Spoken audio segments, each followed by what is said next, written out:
Hey everyone, welcome to Create Magic at Work. I'm your host, Amy Lynn, and today you are listening to this episode on a very special day. It's my birthday, and I couldn't think of a better way to celebrate than by starting the year with one of the most meaningful conversations I feel I've had in my entire career.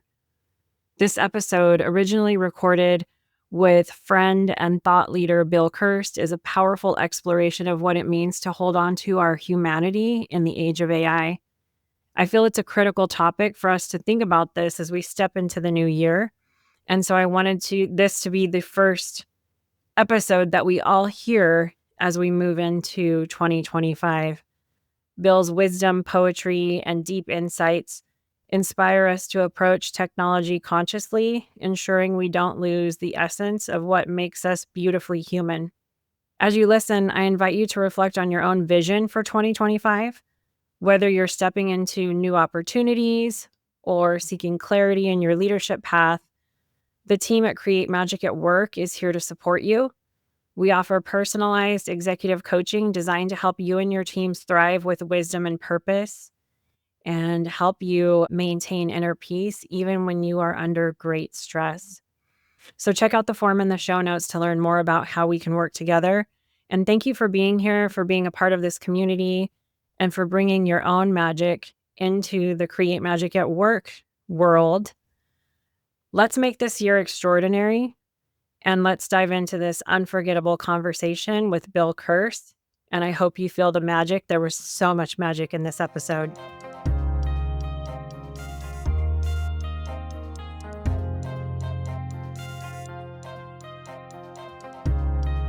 Bill Kirst is a change management expert with a passion for empowering individuals and organizations to reach their true potential.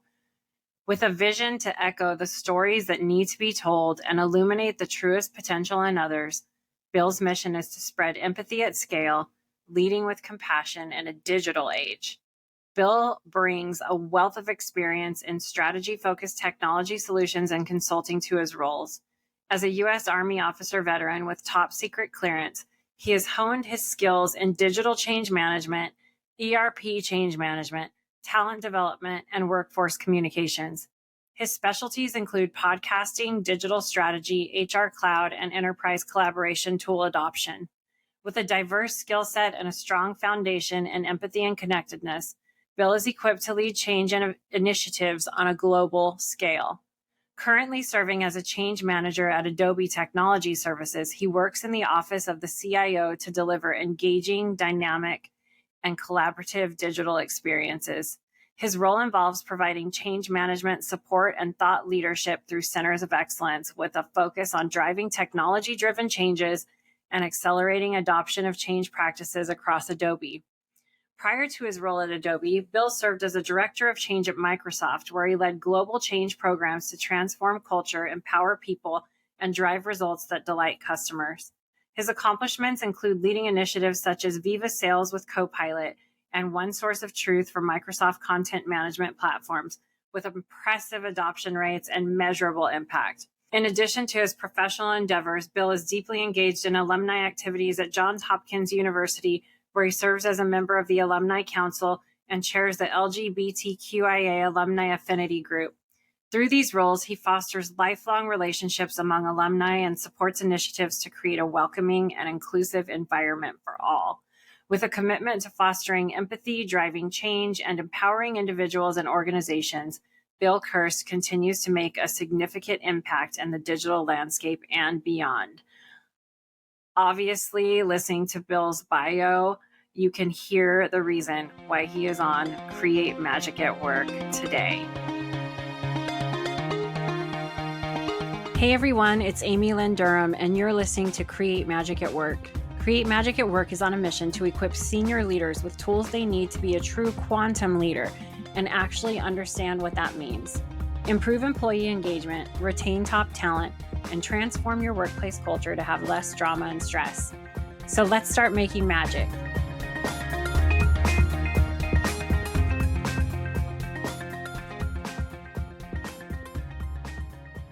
Awoken Within. The journey began when I was awoken by a star.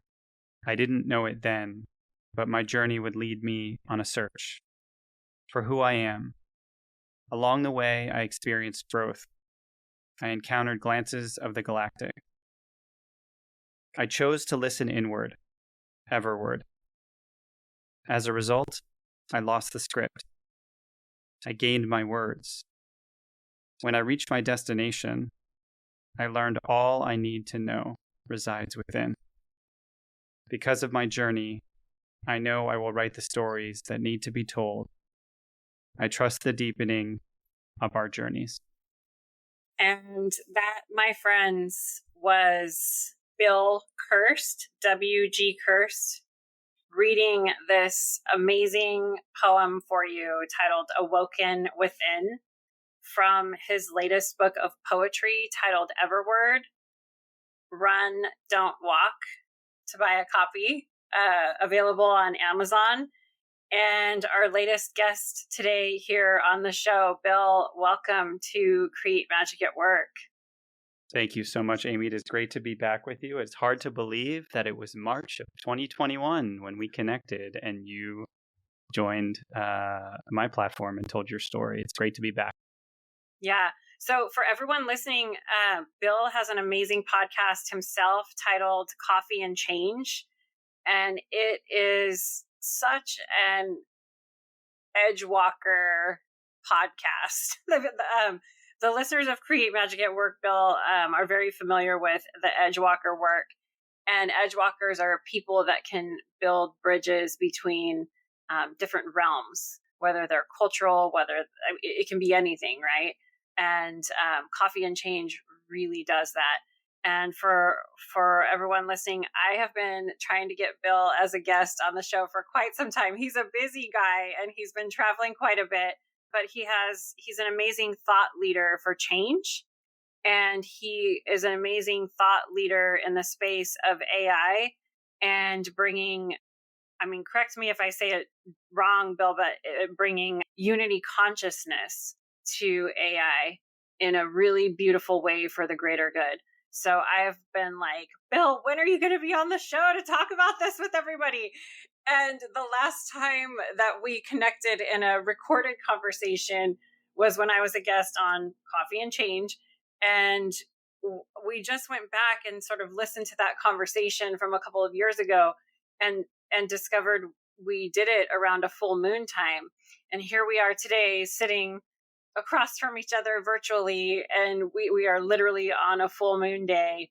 And so the magic is here, and I'm so excited to have you share your poetry to inspire everyone and your wisdom with what's to come with the future of work and things like that. And I think that's an amazing Edgewalker blend, right? We have this amazing poet on the show that's also like leading change in AI. Like, talk about an Edgewalker.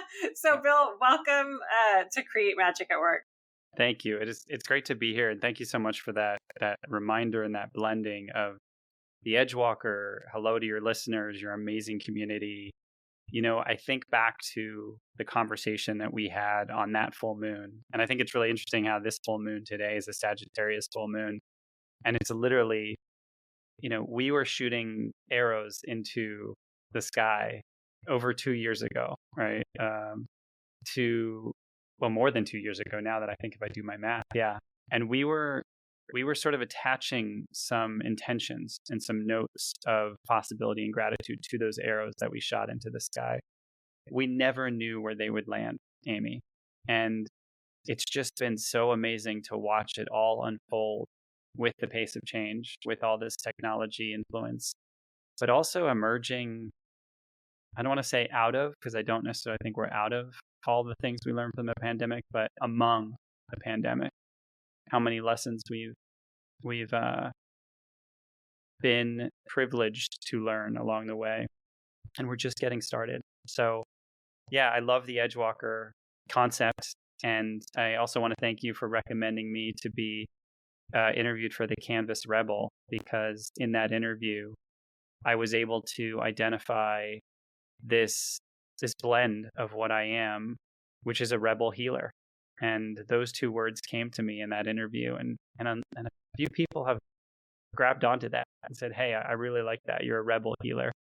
So I'm excited to unpack today in this conversation with you and just honor the work that you're doing, that I'm doing, that those of us in our field are doing, and what we started in March of 2021. Yeah. All rebel healers are welcome on Create Magic at Work and in the community. So we are extremely excited to have you here. Let's get into AI for a little bit. What led you to working in this AI space? And from a quantum leader, spiritual intelligent perspective, I guess I want to hear. No, okay, let me take this back a little bit. Let's address first what led you to AI, and then if there's anything you could weave into that answer that can help people that might be feeling inadequate with this rise of AI in their job, or fear that might be coming up from that. I want to hear your thoughts on that. And we'll leave it at that for now. Sure. Yeah. So how I first started this dance with AI, and I'm intentionally calling it a dance because it requires different motion, it requires different movement, it requires deep listening, finding a frequency. And I found myself at the forefront of it when I actually worked at Microsoft a number of years ago.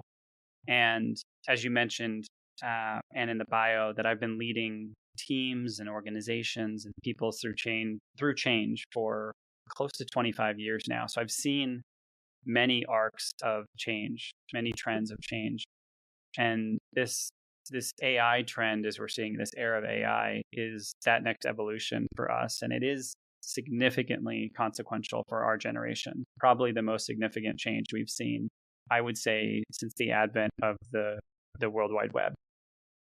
I had the opportunity to be invited when I worked at Microsoft to help some of the people that were designing these tools, these AI tools, understand the impact of those tools on our humanity. And early on, it was conversations with people that were designing the product, engineering the product, and talking with customers. I happened to be probably the one person in the room, digital room or otherwise, that was asking the question, how is this going to impact our livelihood? And people were like, what do you mean? And I said, well, if AI can do all of these things, as an example, that we used to do personally or manually or even collaboratively, and it can do it for us, my next question is, well, then how are people expected to spend their time when, in fact, all the things that made us valuable, all the things that made us adequate, as you said, can now be done faster, more efficiently, in some cases, more creatively? Who am I left to be if my entire identity was wrapped up in this producing something that can now be replicated by something that is not human? Who am I? And I believe that question, who am I, is one of the hardest questions that any human can sit with. And it kept coming up, but nobody had an answer for it. And so I chose to dive headfirst into this quandary, into this paradox, into this conundrum, and try and figure out not the answers, but what are the additional questions that keep coming up that we're not asking when it comes to AI.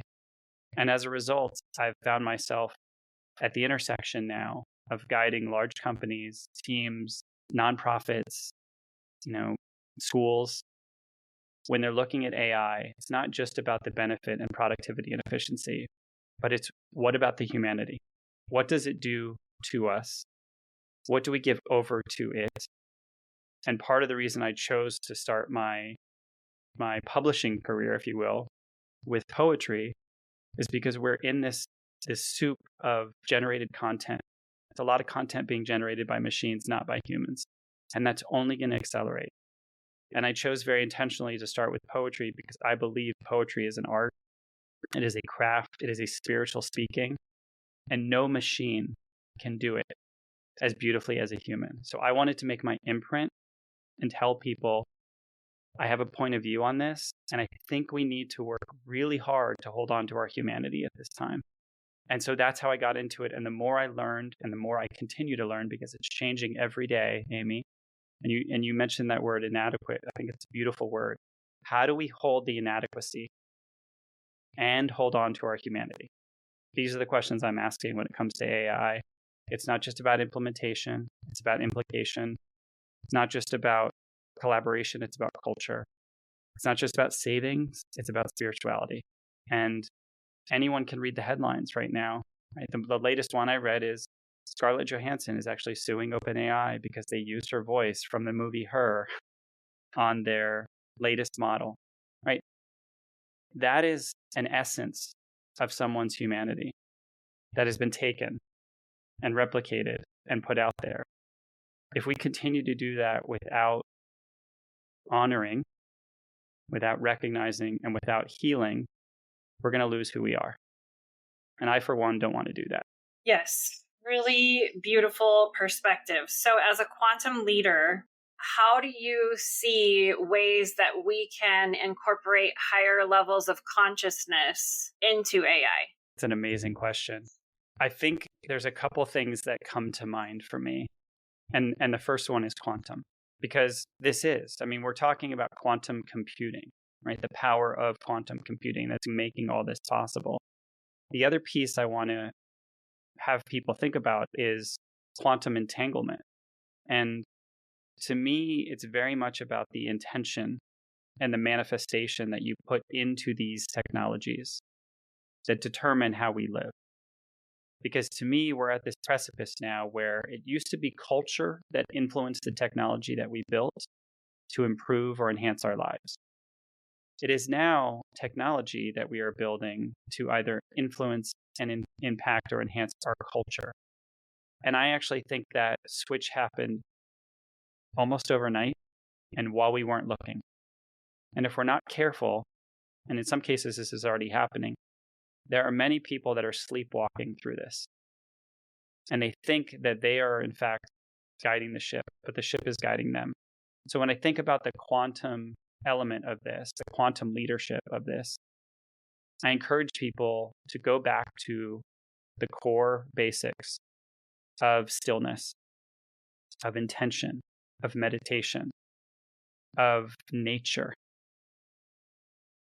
I don't believe that we can stop this train. I do believe that we can make sure that we don't lose who we are while on this train. And there are some things that, to me, will always be true. Nature will always be true. The elements will always be true. Our breath will always be true. The ability to sit in stillness and let your own mind wander and daydream, and in many cases dream.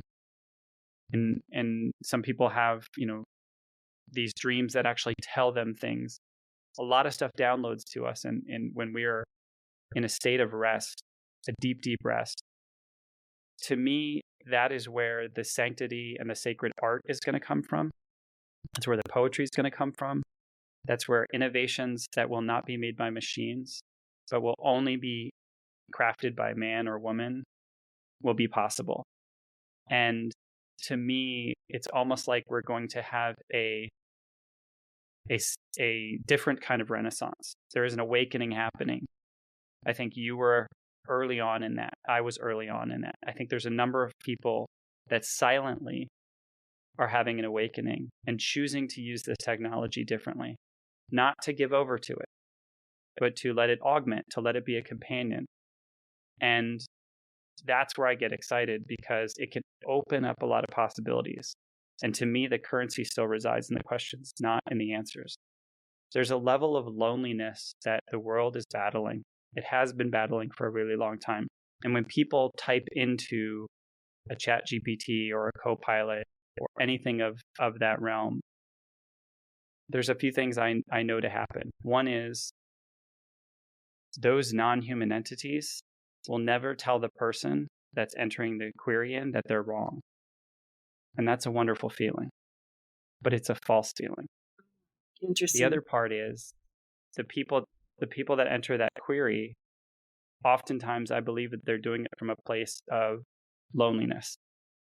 And loneliness can come in many forms. I want to be connected to another person. I want to be connected to more knowledge. or I want to be connected to an experience that reminds me I'm alive. That's the pursuit of knowledge. So to me, it's wonderful that I can go into ChatGPT and enter a prompt, for example. How would I help a friend who is struggling with substance addiction? What's a way in which I could write a letter to a family that's trying to help a family member that might be encountering anxiety? Right? Those are all big questions that when we sit with them alone, we think, I don't know where to start. It's too big. Well, that's wonderful that we have this non-human element that can go scrape all this knowledge and help me get started. Some people call it the first draft. But I don't want it to replace the heartbreak. It will never replace the hope. It will never replace the heartbreak that comes along with being human and learning and trying and relating. And that's where I get a little bit worried. I mean, those of you who have seen the movie Her, it's all coming true.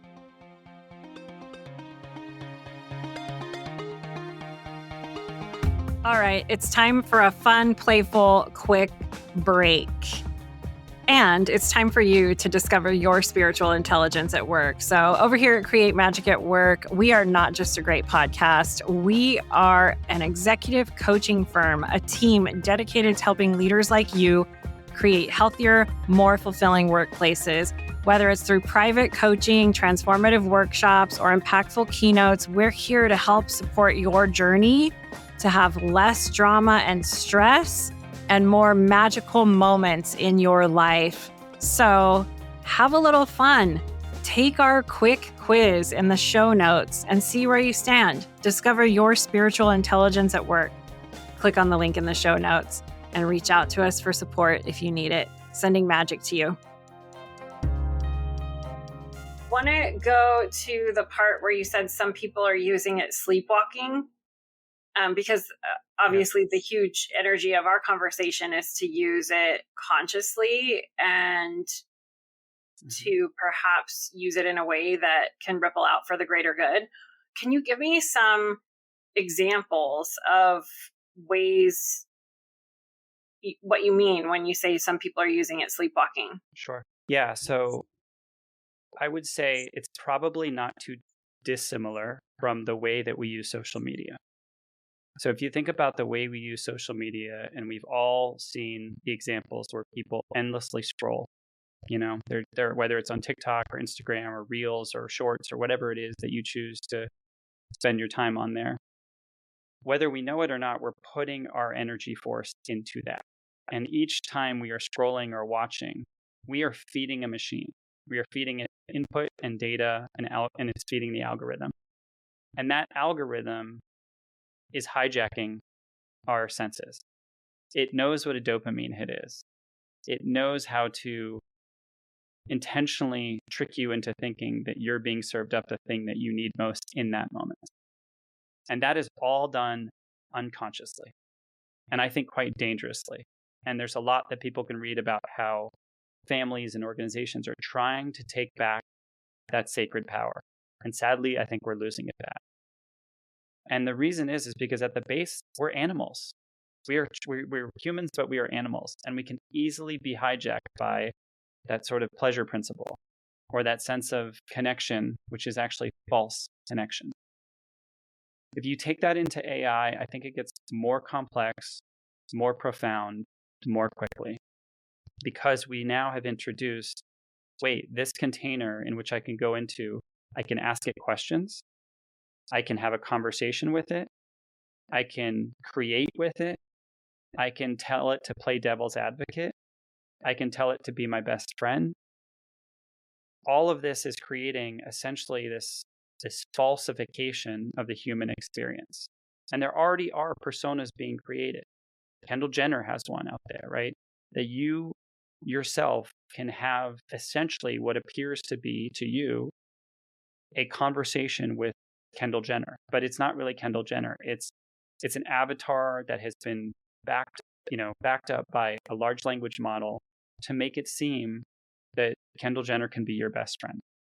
And what I mean by sleepwalking through that is when we make decisions, knowing what we know, knowing the falsehoods, knowing the dangers, knowing the fact that this is not real, and we choose to do it anyway for the pleasure and for the sense of phantom connectedness.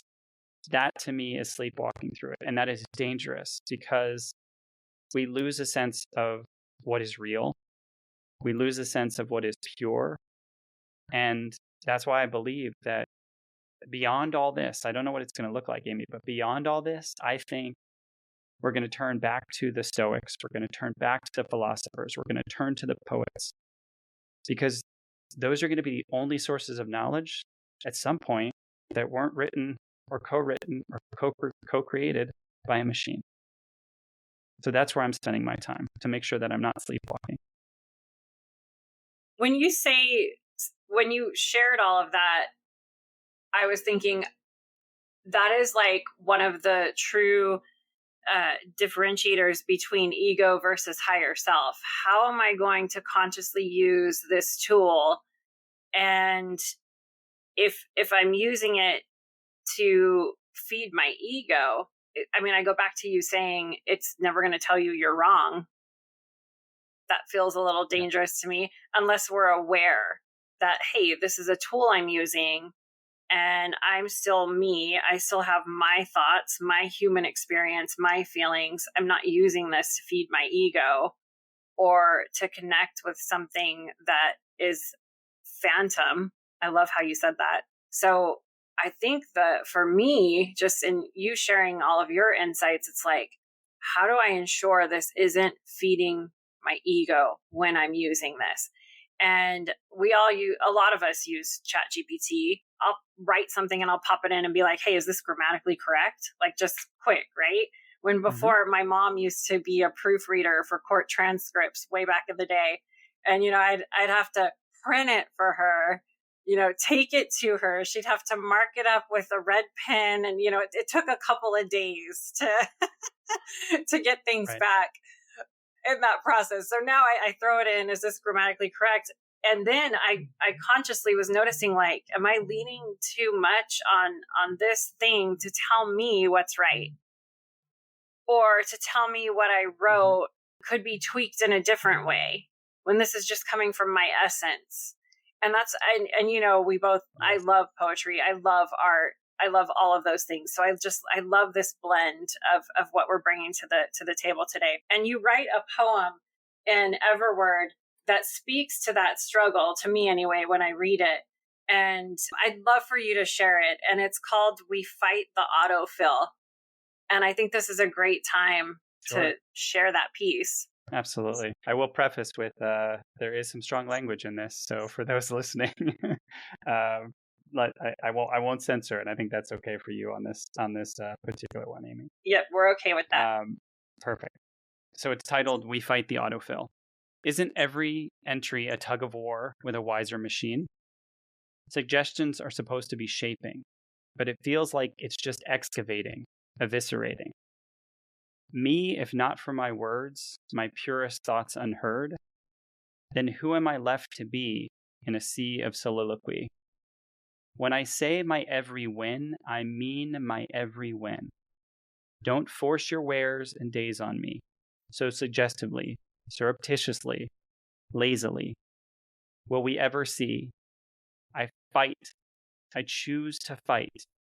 Every tap I zap, that floating X keeps coming back. Those grayed out letters tease me, seducing me, like the coming of a familiar song on a list that plays you. Hovering, saying, wouldn't it just be easy to let me complete thee? I am not here to teach the lifeless, envisioning idea of silica. To speak for me is to truncate me. Efficiency be damned. It's suffocating who we are, who we strive and strain to be, free. Fight the autocorrect. Fuck your autofill. We are too complex and ought to be completed, mostly by the stars and layers long since deleted. Oh, I got the chills right now. So good, Bill.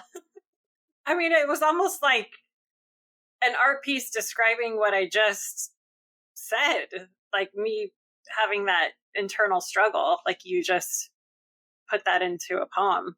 So thanks for putting this beautiful gift of Everword into the world. And again, you can find it, this book of poetry on Amazon. Bill, if you can give 2 tips from a spiritually intelligent lens, meaning how do we make wise and compassionate decisions for ourselves and for others, even when we're under great stress, and maintain inner peace while we're working with AI, integrating AI into our lives, what would you recommend they be? So I'm going to go back to something you reminded me of many years ago. And I think you had mentioned it was called the Moses Code. And in that reminder, there was a part where you said to me, there's this phrase that a lot of times people misread or mistake, which is, I am that I am. But where the comma lies and where the intonation lies in that changes it entirely.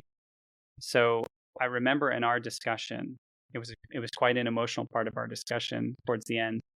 You reminded me and the listeners of, I am that, comma, I am. I am that, I am. And my advice to people as they sit in this struggle, and part of the reason I think it's so beautiful that you actually unprompted asked me to read that poem, is because what's in that poem is the paradox, is the struggle. And I encourage people to not run away from that feeling that you're feeling, which is whether it's inadequacy or I'm feeling behind or I don't feel okay about this. And remember, there's a reason. There's a fire that is unique inside of you. Every single one of us have it. Think of it like your pilot light. And I think as people face these challenges and look at these technologies, something inside of them will say, do what you can to hold on to what makes you, you. And in your reminder that I am that I am, seek that out in others. If we remember by seeing, by recognizing, by acknowledging the humanity in others, what does that do? It brings up the humanity in us. It's why when people are in a state of depression or anxiety, one of the first things people recommend that they can do is go do something to help another human. Go volunteer, go connect, go be with an elderly, go work in a soup kitchen. And it's not from a standpoint of you should or punishment. It is from the standpoint of remember the beauty and the humanity. And gratitude is oftentimes our greatest medicine. And I think in all of this technology and all of these things, one of the tips I would say to people is seek out that humanity and let it light up your own humanity. And the second tip I would say is when you get to that place and you're feeling that spiritual connection that makes you unique to who you are, start writing, start journaling, put something down in some place that is not a machine. Part of what this poetry book came about was everything that is in this book started off in journals, started off in diaries.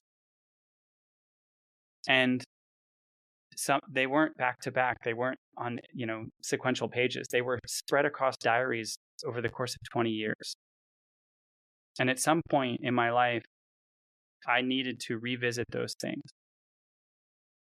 And it was in those diaries and in those journals that I'd handwritten where these words literally popped off the page to me and had a whole new vibrancy. And I knew that when I sat down to transcribe them onto a machine, because that's what we have to do to publish the work, there was a little bit of that essence that was going to be gone. And I grieved that. But I believe that the power of human writing or drawing or singing or crafting or sculpting, something that is divinely you and cannot be replicated, is part of this journey. I believe that's the only way we will find our way alongside some of this technology, is to dance in our own humanity. So those would be kind of 2 tips I would recommend for people. And understand that nobody's getting this right. There is no right. The only right is to listen from the inside.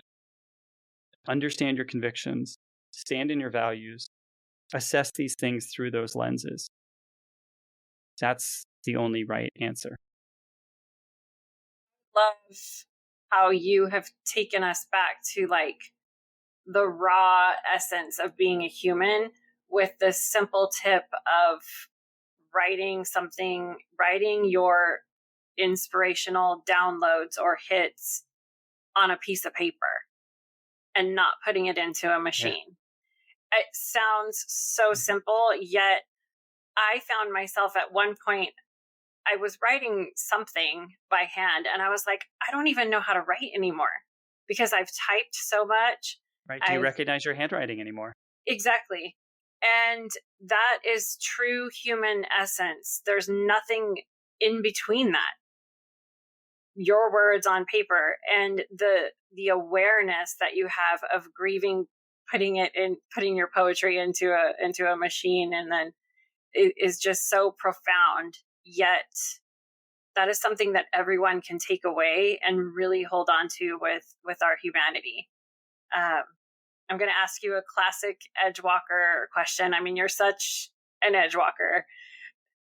And I'm going to ask you from Dr. Judy Neal, who wrote Edgewalkers, before we pull a journal card for you. We're going to pull a journal prop card for you. Yes. It's going to be a generic type question, so bear with me on this, but like I really want to hear your answer on this. So with all of our conversation that we've just had, what can you sense but not yet see? Oh, good question.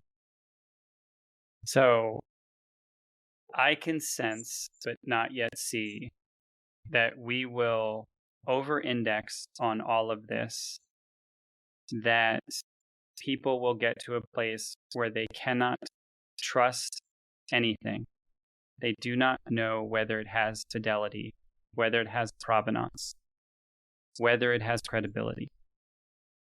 And as a result, there will be a pushback, a rejection at a level unexpected by humanity of all things that are in fact not crafted, made, curated, or touched by humans.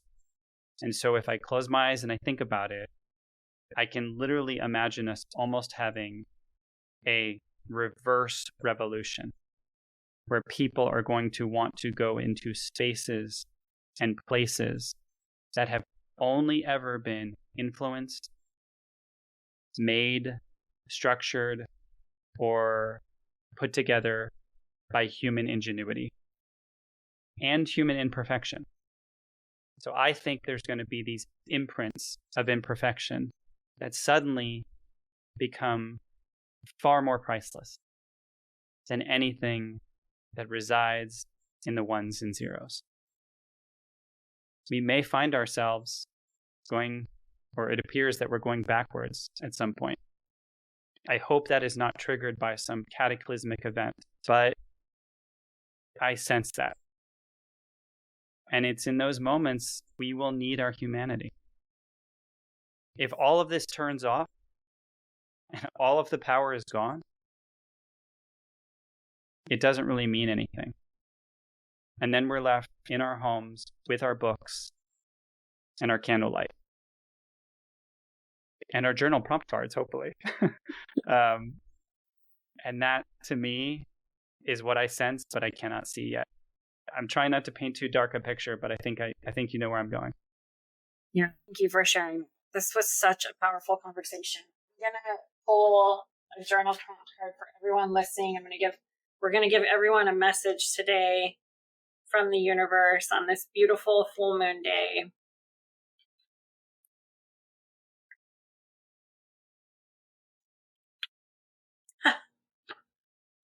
I've had the chills like 3 times in this conversation, and then look what we get. We get innovation. right? There we go. Look at that. So the message is innovation. Bill, I'm dying right now. Like, this is a deck of 33 cards. I know you have them, and I typically freak out at the end of every episode when I pull a card, but this is like the beyond freak out. Here's the affirmation. I honor imaginative ideas by writing them down. Wow. I can't. So, I mean, the questions on here you've kind of already answered throughout this amazing conversation. Maybe there's 2 questions on here, and you can just share your thoughts around the whole thing. What ideas for progress have people maybe been overlooking that they can think about? Or, let's leave it at that. What ideas for progress have people maybe been overlooking with all of this? Well, again, talk about quantum, right? There we just saw an example of the quantum doing its thing and the universe saying, hey, let's give a reminder to the world that we don't need permission to slow down. And part of what we've overlooked that would actually bring us progress is the art and the craft and the creativity of something that cannot be generated. We keep talking about generative AI, right? And I understand that's really powerful and it can do a lot of things, but I want people to think about what society might need, what progress might be hinging upon that which cannot be generated, but can only be created by you. Singly, individually, spiritually, universally. That is what I want people to think about when they think about progress ahead. So good. So good. Bill, thank you so much. How can people connect with you, learn more about your work? Sure. Yeah. So thank you for mentioning the book. Certainly, if you liked those poems, there's 88 pages more of those type poems in the book Everword, which is available on Amazon. I self-published it there. It's also on Kindle. I will eventually do an audiobook, and the universe is telling me through these readings to do an audiobook version. So certainly check that out. I am profound on LinkedIn. As you mentioned, Amy, I am in this beautiful intersection between guiding and shaping the technologies that we use with companies and organizations, and these passion, spiritual growth work that I do. And I write about a lot of that on LinkedIn. So they can just look up Bill Kirst on LinkedIn. They can also go to my website, which is Journey Everword. So all one word, Journey Everword, which is sort of a companion to the poetry book. I recently started writing some articles on Substack with some deeper, a lot of people really enjoyed the poetry. They enjoyed the writing on LinkedIn, but they said, it leaves me wanting more. And I want to know the more that is Bill Kirst. I want to know the Bill Kirst beyond the professional. I want to know the author beyond the first collection. And so I've started writing some Substack articles out there. So if you just look up Everword, again, it's a digital companion to some of the poetry. That's the best place to get started. And of course, if you don't mind the sound of my voice, but I don't talk all that much on my podcast, feel free to listen to the podcast. There's 150 episodes, 8 seasons, incredible guests such as yourself, Amy. And I've been listened to on all 7 continents, and it's helped a lot of people in this world. So I will continue to do it until the universe tells me to stop. Love it. Coffee and Change is Bill's podcast. So like I said before, for Everword, the book of poetry, run, don't walk, to follow and subscribe to Coffee and Change. It just has that magic in it that help us tap into being human. And this was amazing, Bill. Thank you so much for being a guest on the Create Magic at Work podcast and bringing your magic and wisdom and insights and art to the community. We're deeply appreciative for you being here. So thank you. Thank you. Thank you so much. I really appreciate it. It was great to connect. And I loved your prompt cards. I use them with my teams all the time. I know sometimes I will do my morning ritual and I get to tag you in the great work that you're doing. And It is. These are wisdom nudges, and they're coming from the other side of the void, which we do not understand. And I sometimes watch movies like Interstellar, and I'm reminded that's what this is for me, these little nudges from the other side. So thank you for creating this platform and this space to allow people like me to step into our gifts. Yes, the rebel healers, they are all welcome here. Thank you. I want to thank each and every one of you for coming back every week to listen to a new episode of Create Magic at Work and really helping to support and advocate for healthy leaders, workplaces, and lives for all of us. If you want any information on how to connect with me, click on the link in the show notes. You'll get access to all of the social media links for Create Magic at Work. Stay following along for more amazing episodes where we help you improve productivity and profitability in the workplace and decrease stress. Sending magic to everyone, and see you next time.